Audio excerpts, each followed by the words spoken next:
Hello, welcome to our first episode. We're very excited to be starting the first podcast today. I'd just like to introduce ourselves. Our company is Minerva Money Management. We're fund managers. We've been running a fund for 6 years now called the Intelligent Wealth Fund, and we also offer something known as discretionary fund management. I'm the managing director, Tony Byrne. I'd just like to introduce you to my eminent colleagues, Awet, who is our head of research, and Carl, my fellow director. And without any further ado, let's get into this podcast. What we're going to be discussing every 2 weeks in every episode is our thoughts about investments, financial markets, just really to be open and let you, as the viewer and listener, to understand our thought processes and our beliefs so you can hopefully buy into our values and one day be an investor in our fund yourself. It goes without saying that the usual risk warnings apply. You may not get back the full amount of money you invested. Values rise and fall. We're only giving you our own opinions. You should always seek professional advice before investing. So without any further ado, then, let's talk about what's topical today. So maybe we could kick off with you, Carl. What's your thoughts about things in the markets at the moment? Yeah, hi everyone. I'm really excited to be on the podcast and launching this today. So a couple of sort of topical things that's been going on recently. First of all, have we all got our Berkshire Hathaway tickets? We're all excited about the Berkshire Hathaway Yes, AGM. I think we're all off to that in a couple of weeks. So yeah, be really excited. Shame famous Charlie Munger's no longer with us. But still excited to hopefully hear from Warren and the rest of the Berkshire Hathaway. It's always been a dream of mine, and I think yours as well, to go and listen to that. So yeah, really excited about that. How about you, Awet? What's exciting you at the moment?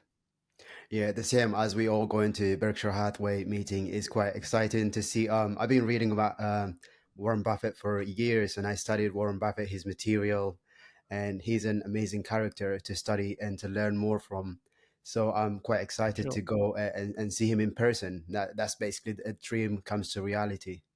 Yes, he's real legend, Warren Buffett. Yeah. I think it was you, Carl, who quipped that you hoped that both Charlie Munger and Warren Buffett would survive until the May meeting when we first booked this in September. And unfortunately, Charlie died. We're just keeping our fingers crossed that Warren Buffett will survive until the meeting itself. Come on, Warren. Because he's 93. Yeah, I'm sure he'll be fine. Okay. So there's been recent highs in the S&P 500 and the FTSE 100. So what are your thoughts on that, Awet, at the moment? Yeah, I mean, the market has been historically the highest we have seen while interest rate is still high. But it's always the higher it gets, the risk higher it gets as well. So we have to be moving with cautious at this stage. Diversify and move with cautious. Yes, of course. I'll probably take the next agenda item. Believe it or not, we do have a brief agenda, but it mainly it's a free-flowing discussion. The Conservative government made the decision to abolish this lifetime allowance for pensions. And just to keep it simple, there is an amount of money for most people. It's just over £1 million. And when your pension gets above that value and you withdraw the benefits, it's called crystallization. Then if it's more than this figure, over £1 million, then you can be hit for a tax charge of as much as 55%. Now, the Conservatives, fortunately, decided to abolish this. But unfortunately, Labour, if they are re-elected, which looks a cast iron certainty, have already promised they're going to reintroduce it. So what are your thoughts about that, Carl? Yeah, more complication, more complexity. I think what they've done has actually made it more complicated, essentially. And they've not really abolished the lifetime allowance, have they? Because No. essentially there's still a tax charge if you take too much tax-free cash. So Yes. more complication, more uncertainty, because Labour have said one thing, Conservatives are saying another. So who knows what's going to happen post the election? But it is important to keep up to date with pension information. I mean, I think this podcast is not specifically going to go into kind of financial planning aspects, No. but a pension is a really good vehicle to hold your investments. So it is good to keep on top of what's going on in the pension world. Yeah, of course. I mean, for me personally, I've decided to export my pension because I don't want to be hit by a lifetime allowance if Labour do get re-elected and bring it back in. What are your plans, Awet, with your mega pension? Right. I always believe in taxes. Actually, sometimes with government, you don't really control that side. Whoever comes in government, but the key thing is I always think to generate high return and to make sure you invest it for the long term. Because tax is just something, either you have to create a vehicle as Tony did, or Yes, you have to generate a high return, or make think about other ways you can make more money. Now, as you can imagine, I hope Awet won't be embarrassed by this, but I'm going to put him on the spot anyway. Because Awet's quite young, he hasn't had time to build his pension a lot so far. But tell us about your speculation in Coinbase in your SIP recently. Tell us how you got on with that. Right. Well, I've been studying Coinbase for a long time, and when the share was distressed around $47, and when the market was fearful, and I realized there was an opportunity, and I bought some shares, and I sold recently for almost 400% gain. Wow, amazing. Now, we're not recommending this for our fund because it's a crypto investment. But nonetheless, that's an example of Awet's talent. He's probably blushing now with me saying this because he's a modest guy, but I thought that was an incredible speculation. We're not really speculators. That's a personal thing for Awet. But it just gives you an example of how we do like to buy shares when they're fairly or lowly valued, and where there's a lot of upside potential and very little downside risk, like a margin of safety, we call it. So although that's not the type of investment we would have in the fund, typically, it does show an ability to invest when prices are low and anticipate growth. So I think that's a good example there. And I think it's important as well to ignore the noise, isn't it? That's a key thing. Yes. You've got to do your own research and Yes. have your own kind of values as to why you're investing. And just going back to that S&P reaching its recent high and people worrying that potentially the market's in a bubble, all that sort of stuff. There's just an interesting fact. So do you remember when Apple there's controversially whether it's the first $1 trillion company or not? I think there was a company in China that's supposedly been the first $1 trillion company, but Apple became a $1 trillion company. It took them 42 years to become a $1 trillion company. Yes. And then do you know how long it took them to get to the next trillion? So to become a $2 trillion company? Probably less than a year. 2 years. 2 years. Yeah, Yes. and now they're 2.5 trillion. So just because you hit these highs doesn't automatically mean that's it. The market's expensive. Everyone's going to sell out. Yeah, of course. So that's a good example because you can't keep worrying about prices going up because, of course, great quality companies, the price will always rise. If you look at Amazon, the last 25 years, the last time I checked, it was up 3,000%. Now, but 4 times in that 25 years, the share price has fallen 50%. Who would have held on to those shares for 25 years? Very few. Very few fund managers or individuals, I suspect, because as soon as you get 50% fall, people are going to want to sell out. But as long as it's a great company and your opinion of the company hasn't changed based on your latest research, you should continue holding that company. Great companies will always reach record highs, won't they? What don't you think, Awet? Yeah, definitely. I mean, it's always not a straight line. There's always, as businesses, they have a cycle. They have a good years and bad years. Yes. But over time, the key thing is they will outperform in the long run. And with them, the Yes. same reason with the S&P, it's been the highest we've seen historically. Doesn't mean it's going to stay higher. It can go higher. It can still correct as well. So Yes. the future is, we don't have the privilege to see the future, but we have to, when the market gets higher, I think it's the best approach to be cautious and to be, to Yes. take at least Yes. profit if you made good profit, Yes. and diversify and have some cash in case there's a correction. You can take an Yeah. opportunity from there. Yeah. We strongly believe that you can't predict the future. We think any forecaster who thinks they can predict the future will be wrong, because nobody can predict the future. If you asked what would have happened the next 5 years, 5 years ago, who could possibly have predicted two significant wars in the world, COVID-19, the pandemic, etc., etc.? None of us could have predicted it. So there's no point predicting the future. So what we do work on is the balance of probabilities. That's about the best you can do.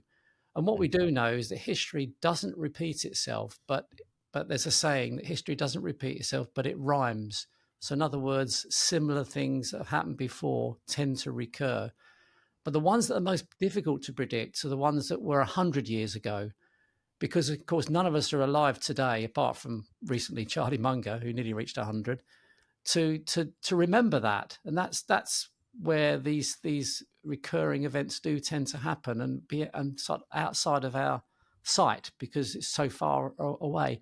Now, we mentioned growth. Now, the next main section of this podcast is to ask where all the growth's coming from. So before I pass on to Awet and Carl, just for the viewers and listeners, I just wanted to say that the whole objective of our fund, the Intelligent Wealth Fund, is a long-term investment strategy, because we just want to invest in great businesses that over the long term will make fantastic returns. And think of it a bit like Warren Buffett's Berkshire Hathaway. It's a similar kind of concept, except ours is more modern, ours is more technology based, because the current era we're in is far more focused on technology and service-based business than it used to be when Warren Buffett was in his absolute prime.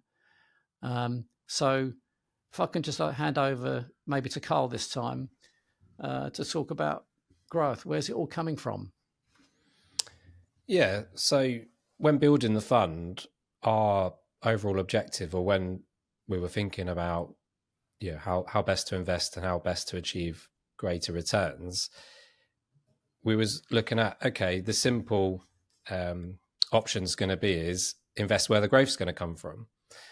Then the key becomes is where is that growth going to come from? And if you look at histories, and examples from the past, you can see great returns have been delivered from periods of great growth, where things have big technological advances. You're starting off potentially with the railroads. So way back in time, it was the railroads that were massive. And obviously, if you invested in those sorts of areas, you would have done very, very well. Yes. Moving on, you've got the Industrial Revolution. You've got oil companies, and then more recently, you've got the kind of tech companies. Yes. So these were long periods of massive change in society. So if you can kind of not necessarily predict, but understand where society is going, yes, and what changes are going on, and then invest in the areas and the companies that are involved in those areas, that's where we see the opportunity for really strong growth. Yeah, I couldn't agree more. What can you add to that, Awet? Yeah, I mean, if you look at the sector's industry perspective, even there was a research published by BlackRock recently. They mentioned actually five of the sectors that we invested in. So it shows you, especially when you look at longevity, by 2050, there will be more than 2 billion people over this age of 60. Just imagine the amount of care that required to cater for this market. And so the market is huge. And if you look at connectivity as well, it's huge. All of these sectors, if you analyze them and think about them, and it's just that there will be huge growth will come from these sectors. especially with the advancement of semiconductors. The more we advance chips, the more we make them sophisticated, the more we will advance. And I am quite optimistic about their growth, and just that sectors is going to continue to grow. Yeah, so specifically what we decided to do with our own fund was to find what we considered to be the 7 key themes of the future. A bit of crystal ball gazing to an extent, but when we talk about themes of the future, these are our current modern themes, but are likely to be the biggest themes of the future. So if I could just like list them before we touch on some of these subjects within the time constraints of this podcast. So the 7 areas for our own fund, the Intelligent Wealth Fund, the YFS Intelligent Wealth Fund, the 7 sectors are connectivity, longevity, FinTech, transport tech, automation and robotics, renewable energy, and next generation internet. They are the 7 sectors. So we will continually review them because, of course, some of these sectors may become out of fashion and may not be as important as other areas grow. So if we could pass on to Carl maybe next to, if you want to talk about any of those particular themes or what your thoughts are about these 7 themes generally. Yeah, so these are obviously themes that we see well into the future. This is where society's going to be changing, and some of it we're already massively into these changes. Connectivity, I mean, obviously the internet's been massive for connectivity, and so many businesses have been built off the back of that, but there's still further to go. Using the power of the internet, things is going to change everything. Still, there's so much more to change. Take education as an example.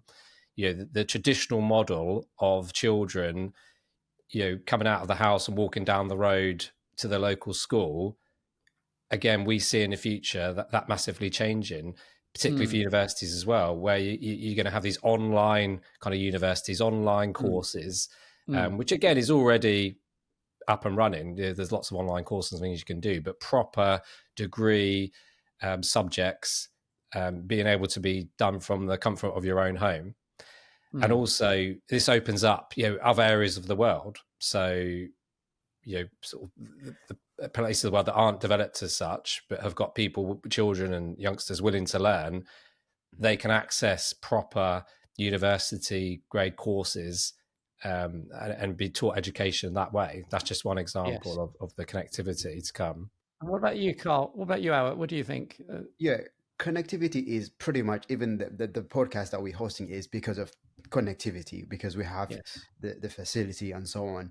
But even if you look at our lives nowadays, our health is connected to the internet, how many steps you've done and so on. And you can see our finances connected to the internet, and everything is getting connected. I think slowly that's increasing. Our gadgets, for example, slowly is getting connected to the internet. And I'm quite optimistic we will get more connected, especially with the advancement of artificial intelligence and the sophistication. The work is being done on the semiconductor area as well. That will drive connectivity even more. But there's still large parts of the world that don't actually connect to the internet, isn't there? And there's technology such as these balloons. I think is it Google Alphabet have launched these kind of balloons that can offer Wi-Fi access down to remote parts of kind of Africa and things. So there's still a lot of the world that needs to come online to the internet. That's very true. It is very transformative. So there are a lot of positives coming from all of this, like robotics, artificial intelligence, etc. But what are the downsides? Awet, what do you think? What are the downsides of all this modern technology? Right. I think the problem with technology is, I mean, the good thing is that it will make us more productive, but the downside is we'll be hooked to the internet. We will be addicted, and if there's like, for example, I was looking at the cybersecurity space. I mean, most hackers are trying to get to infrastructure. And if they can get down into your energy grid, or it can the internet connection service and so on. Um, yeah, it can disrupt pretty much if we rely our life is relied on the internet and we are connected to it, and if some disruption happen to it, we pretty much it can have a negative consequence in our lives. Yes. So that's the downside. Yes. I think we'll just have to adapt, won't we? I find the whole world is becoming far more service oriented and less manufacturing oriented, although you still need manufacturing, of course, don't you? But a lot of Western economies in particular have become much more service oriented, particularly the UK, I find. But you still need that manual labor, of course, unless it's overtaken by robots. So what about some of the other areas in the list of 7? I mean, I'll mention briefly renewable energy. Now, we're not one of these companies that are just jumping on the green bandwagon.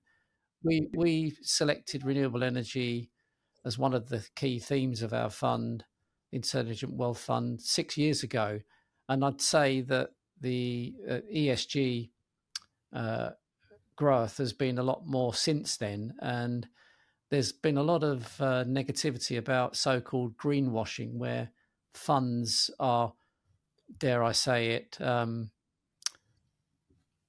calling themselves green, calling themselves ESG, and meeting all the green credentials. But there's been a lot of criticism of them in the media that they're not truly green funds, whereas I feel that ours are. And we've backed that up by joining PRI, Principles for Responsible Investment, which is a UN organization. We've got our own sustainability rating of four out of 5.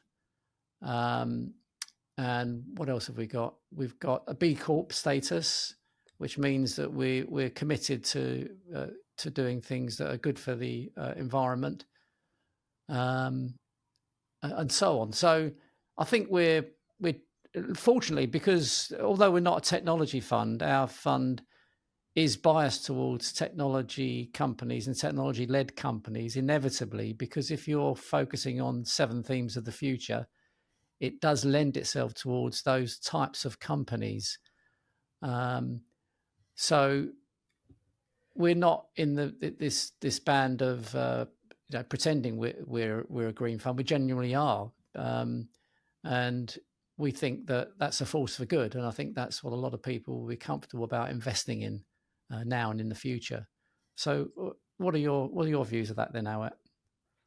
Yeah, renewable energy is a great. I think it is great, and it's one aspect that there's a market is growing. However, we have to realize as well that the world wouldn't just function with renewable energy. We need diversity of energy. We need hydrogen energy. We need the traditional fossil fuel oil. So we have to have diversity of energy. I mean, if you look all the study material that comes out, it just approved that we need a diversity of energy that would sustain us, because there's a great things about renewable energy, but there's a downside of renewable energy as well. So to factor that and to move forward is just the key thing I am understanding is to have a diversity of energy, and that's the way forward. Yeah, what do you think, Carl? Do you agree with that on one? You can argue over the merits of climate change, and that's not what we're getting into, is it? But you can't deny that there is a movement towards the world looking for different types of energy, cleaner energy, and coming away from fossil fuels. So again, going back to where we think the growth is going to come from, we need to be involved in those areas. We need to be involved in companies that are involved in renewable energy sectors. And some of the themes that you've previously listed and that we invest in, they do cross over, don't they? So we're talking about renewable energy here, but we also focus on what we've called transport tech. And in that can involve space exploration. And that's a really interesting area for the future, because the planet does have limited resources, and we are looking to explore other planets and go further into space. But with that becomes potentially energy sources, mining asteroids and things like that. There's companies out there that are involved in this space.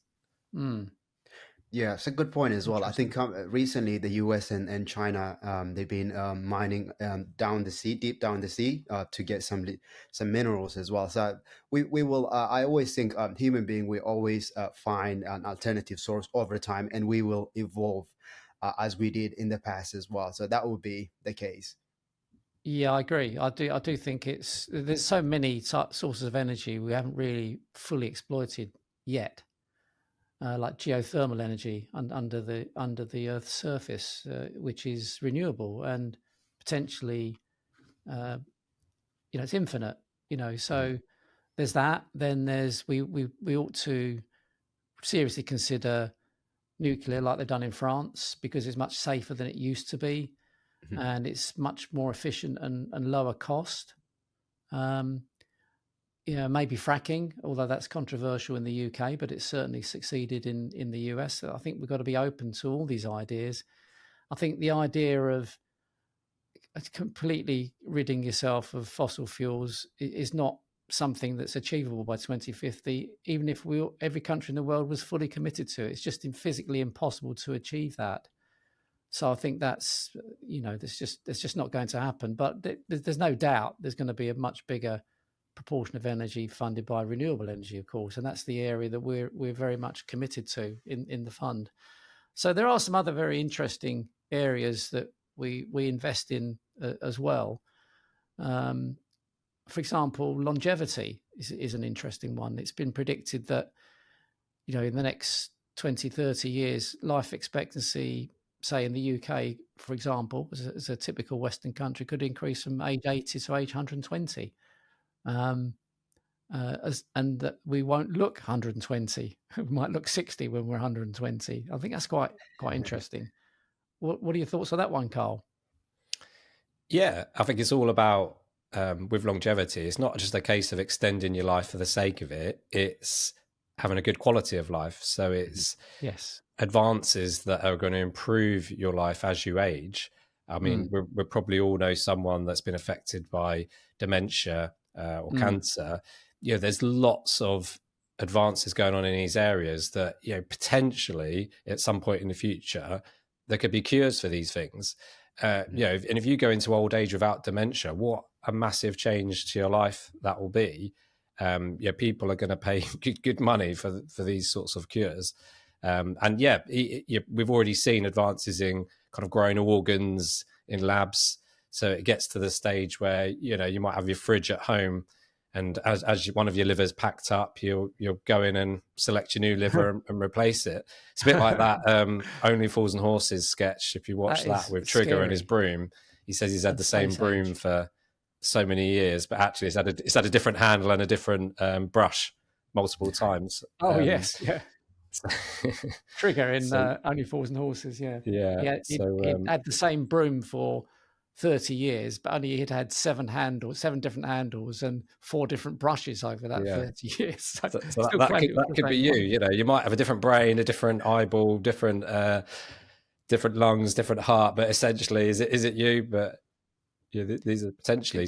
We joke about it, but this is where the future's going. These are Well, things that are happening right now. yeah, if you replace your own organs from the cells of your own body, and that's already happening, you could almost liken it to a traditional car where you can replace all the parts and the car can last virtually forever. If you look at these vintage cars that can go back 100 years, the same thing potentially will happen to your Mhm. body. And that's quite an interesting concept. Um, and especially now that we're getting chips in the brain as well, maybe we may one day be able to overcome the issues of dementia as well. So it's an interesting change. It's exciting in some ways, but scary in another. But then we human beings don't like change, so we're always going to be scared by potential changes, you know. Yeah, But we tend to adapt, don't we, Awet? Yeah, definitely. I think if you look at especially the advancement of AI now, is helping decision making and competing things that human were not historically capable of competing. With the Yes. advancement of that, if you factor that, I think in the healthcare longevity space, I expect to be more advancement in the long run. As I said as well earlier, there'll be more than 2 billion over the age of 60 by 2050, that's a huge number. Yes. So the market is huge, and as long as the market is huge, there will always be a company or a business that they will want to capitalize from that. Yes. So are there any particular areas out of the 7 themes that excite you? I mean, for example, although we haven't seen enough true innovation in transportation, not enough, I feel. For example, there's not been much improvement in aircraft, for example. I was watching a video the other day and they showed Concorde. And I thought, well, that was a fantastic plane, a supersonic plane that was around 30, 40 years ago. We don't have planes as fast as that today. Cars, okay, we've got more electric cars now than before, but the basic model of the traditional cars still the same. Trains, yes, we do have some high-speed trains, don't we, particularly in large countries. But we don't feel there's been massive innovation there, but it's round the corner, literally, isn't it? We've got Hyperloop now, haven't we? Which is this concept of using like a tunnel where the train can literally be sucked through by air at fantastic speeds, 700 miles an hour. We've got these FTOLs, the electronic takeoff and landing vehicles. Basically, your car turns into a plane. I mean, that might be commonplace. We might all have them on our drives in 20 years' time. So I do find it very exciting and futuristic, and it's almost like a science fiction film you're living in the film itself. You're becoming part of that science fiction of the future. So what do you think about those innovations?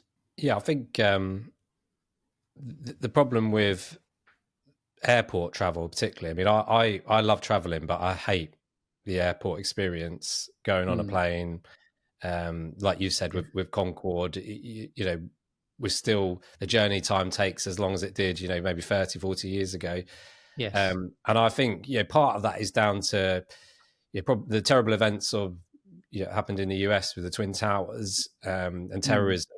I think has knocked us back a bit, and we've kind of lost our confidence to innovate and make changes to kind of airplane travel because we're so probably scared of some of the issues that have happened. So I think we've had to go through a period where we've had to kind of be comfortable, reassess the security side of it. And I think we are now going to start to see some innovation in the kind of air travel space. I think even in particular this country, I noticed a few of the airports now, they're going to go back to these kind of walk-through scanners, aren't they? And allow kind of more liquids on the planes and things like that, because we've got better technology now that can pick up things that are wrong in people's cases. So I think it is starting to come back, innovation in air travel. But yeah, it's been a shame it's been sort of so slow. I think go back to kind of the drones, the sort of Amazon, they've been experimenting with this for quite a while, haven't they? Delivering your packages, within sort of 30 minutes by using sort of drone technology. But these things, they're all exciting. They are going to come, but they're not always as quick as you think. So you might start off with the initial plan, the initial experimentation, and you think, oh, all of a sudden it's, drones are going to be flying all over the sky. Well, no, because there's so many regulation and checks that have got to go through to check this is all going to work. Okay, so it still could be kind of another 10 years before we've got a load of drones flying around delivering all of our packages. But it's still going to come in some shape or form in the future. I've been thinking for some time, and I've expressed this to the two of you previously. It's hard to imagine it, but can you imagine a world in 20 years' time where the roads are empty and there are traffic jams in the sky? That's what I can see happening. I think that's perfectly possible. And I know where I'd rather be. I'd rather be on the road, an empty road, than be in the sky, where if it fails, your electric vehicle, if it fails and crashes, you're dead. I'd love to be on that empty motorway instead. That's my personal. In your driverless car, reading your newspaper in your driverless car. Yeah. What do you think, Awet? Yeah, I mean, to be honest, like if I agree with you, Tony, but if you look at the statistic, actually, to be on the sky is more safer than driving a car. But I see your point. I think naturally we tend to think driving is more safer than being in the sky, but the sky is more safer than. I mean, if you look at the statistic, You're right. Yeah. It is safer. That's absolutely right. But it doesn't take away the natural human fear. Yeah. Because although there's less deaths in the sky, the fact is when that plane crashes, it's 100% certainty you'll all die on it. Yeah. So that's. But what's interesting about driverless cars is that it's predicted that the number of deaths and accidents on the road will drop dramatically because computers don't make as many mistakes as human beings do, of course. So that's a promising aspect as well. Okay, so we're getting close to the end of this podcast, which is a shame because it's been such a lot of fun discussing all these interesting areas. So in the last leg of the show, I'd just like to come up with some ideas and some recommendations between us for example, let's say we're all avid readers and listeners to podcasts and watchers of videos, aren't we? Or anything investment related. That is our passion. So what we'd like to do is between the three of us, let's come up with at least one book, podcast or film related to investing that you'd like to talk about. And I know you've got an interesting one, Carl, that I've heard the name of, but I haven't read it myself. So what have you got to say about your book recommendation, Carl? Yeah, so this time I've got a book recommendation. It's called Fortune's Children. And if you're into money and you're into kind of your history, you probably love this book. So it's all about, true story, all about the Vanderbilt family. So many of you probably know of the Vanderbilt family. At one stage, they were the richest family in the world, I believe. Wow. Cornelius Vanderbilt originally started the kind of he started in steamships transportation, and then it went into railroads. So going back to those railroads, he kind of helped facilitate the start of the build of the railroads across America. And he was the richest man in the world by about 1877. But the story, so it goes into a bit of how he built that. But then the interesting bit is the passing on the wealth to the next generation of Vanderbilts, and then again and again. And I mean, the wealth they had was ridiculous, but the way they spent it was even more ridiculous. Such extravagant properties, castles, servants, parties, just to keep their place in society. And ultimately, it kind of, without sort of spoiling it, because it's a well-known story, but it's all about how, essentially the family has very little left from being the richest kind of family in the world years and years ago, to the kind of, the children alive today, have very little left. So it's some good lessons there in, passing wealth down to your family and, making sure they don't blow it all, essentially.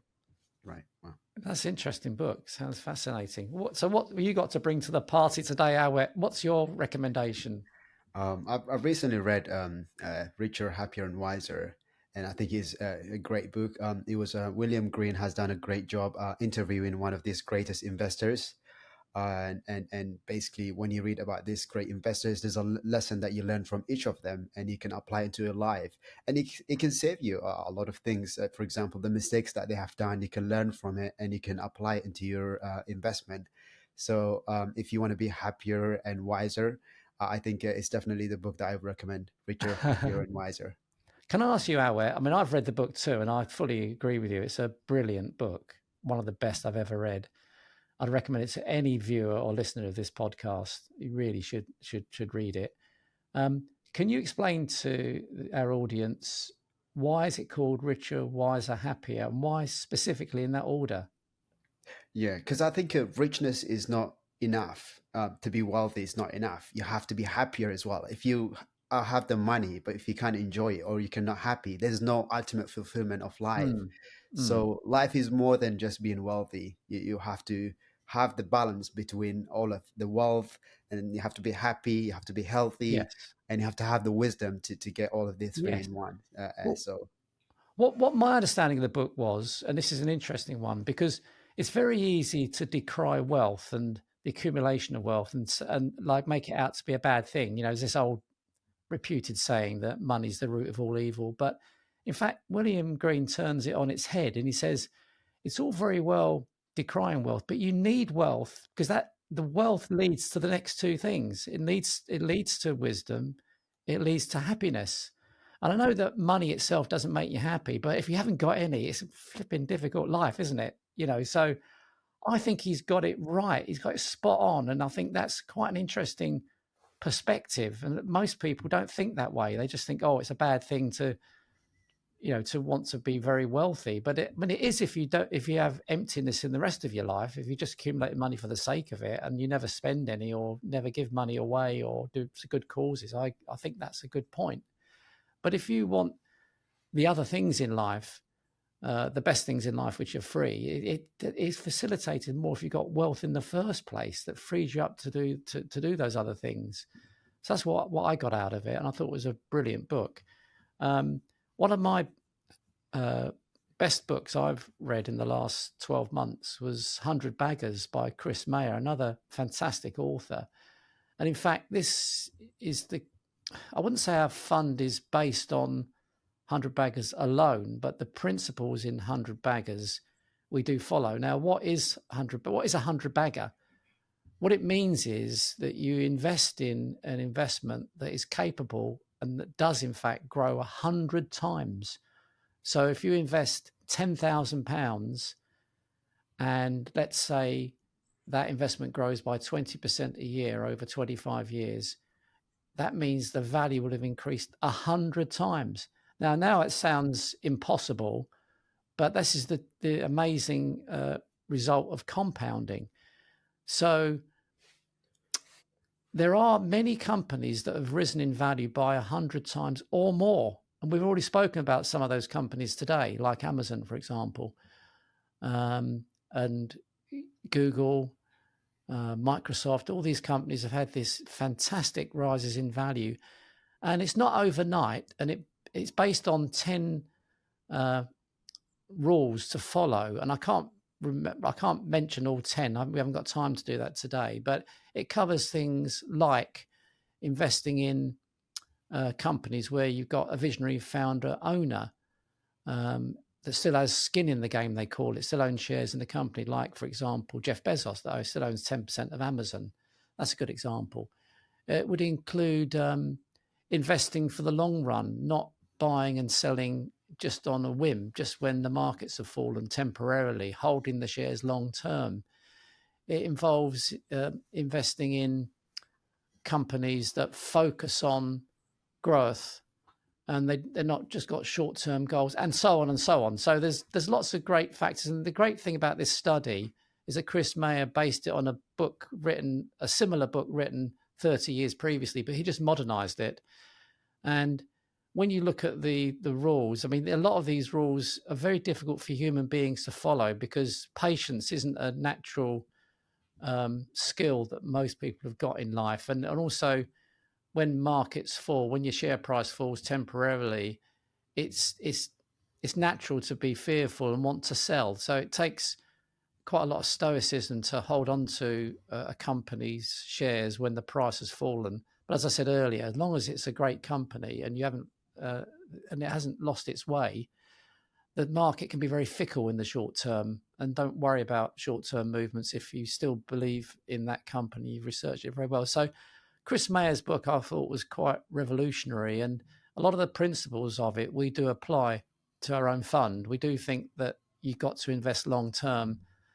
Stock market can be very fickle in the short term. It can rise and fall very rapidly for no good reason other than irrational fear, and you've got to try to steer away from that. It's not easy because we're all human beings, and fund managers are too, but you've got to try and be very unemotional as much as possible.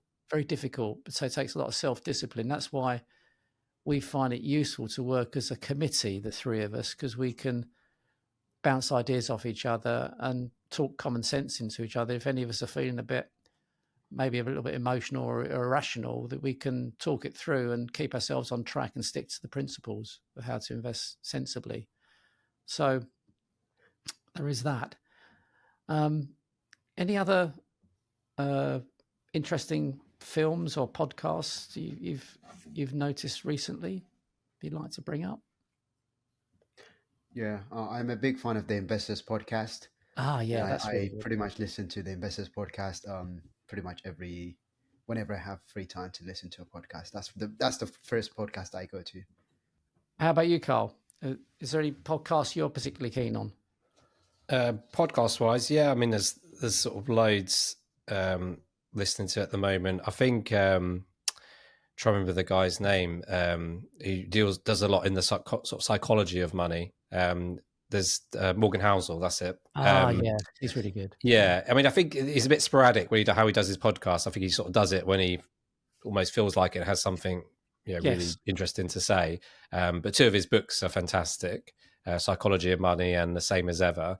And it's just, really good, simple stories that you can relate to that revolve around money. Why some people are wealthy and some people are not. And a lot of the time it's because of the stories we tell each other and the stories we tell ourselves and the kind of messages we follow, really. So I'll check out that. No, they're really good. They're really good recommendations. I listen to the Investors Podcast a huge amount of time as well, particularly when I'm driving. I find that a really good use of my time rather than listening to music.